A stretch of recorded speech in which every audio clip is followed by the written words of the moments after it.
So প্রিয় guys, আমি এখানে চলে আসছে একটা পুরান বাসাতে। এটা জঙ্গলা, এখানে আশেপাশে মানুষ নাই, আমি একা।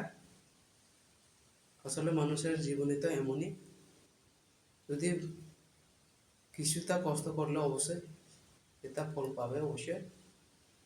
কিছু কিছু মানুষ এরকম, হয়তো মানুষের জীবনে এমনই কিছু কিছু জায়গা ভিডিও বানাইতে এলা মানে রিস্ক নিয়ে একটু জায়গাতে যাইতে উচিত। এই জন্য আমি আজকে আসছি এখানে। তো আমিও ভয় পাইছি আজকে, তবে বই পাইলেও আমার সাহসটা আরও উঁচু করে আমি এখানে চলে আসছে। তো যারা যারা আমার ভিডিও দেখে অবশ্যই ভিডিওটা শেষ পর্যন্ত দেখতে থাকো। অবশ্যই আপনাদের সাথে আমি এই ভিডিওটা শেয়ার করব।